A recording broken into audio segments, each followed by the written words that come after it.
Hi friends, இன்றைக்கி Andhra style காரப்பொடி செய்ய போகிறோம். ஆந்திராவுக்கு போய் தோசை சாப்பிட்ட ஃபீல் இருக்கும். வீடியோ ஸ்கிப் பண்ணாமல் ஃபுல்லாக பாருங்கள். ஒரு கடாயை அடுப்பில் வச்சுட்டு எண்ணெய் சேர்த்துக்கோங்க. எண்ணெய் காஞ்சதும் அது கூட 1 கப்பு கடலைப்பருப்பு சேர்த்துக்கோங்க. சேர்த்துட்டு நல்லா வறுத்துக்கோங்க. கறியிடக்கூடாது, செவக்க வறுத்துக்கோங்க. வறுத்துட்டு ஒரு பிளேட்டுக்கு மாற்றிக்கோங்க.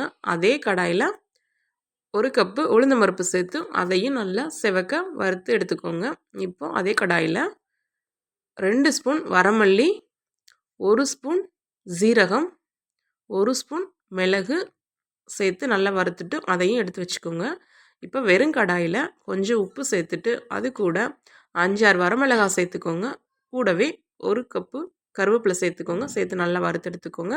இப்போ அதே கடாயில் பூண்டு 5, அது கூட கருவேப்பிலை கொஞ்சம் சேர்த்து அதையும் நல்லா வறுத்து எடுத்து வச்சுக்கோங்க. இப்போ தான் நம்ம ஸ்பெஷலான பொருள் ஒன்று சேர்க்க போகிறோம். வெறும் கடாயில் 1 மூடி தேங்காய் துருவல் சேர்த்துக்கோங்க. சேர்த்துட்டு நல்லா செவக்க வறுத்துக்கோங்க. கறியிடக்கூடாது, தேங்காய் நல்லா வறுபட்டுறணும். அப்போ தான் கெட்டு போகாமல் இருக்கும். இப்போ இது எல்லாத்தையும் ஒன்றா ஆற வச்சுக்கோங்க. ஆற வச்சுட்டு ஒரு மிக்ஸி சாரில் சேர்த்துட்டு நல்லா நைஸாக அரைச்சிக்கோங்க. ஏன்னா சாதத்தில் சேர்த்து சாப்பிடுவோம், அதனால் நைஸாக இருந்தால் தான் நல்லாயிருக்கும்.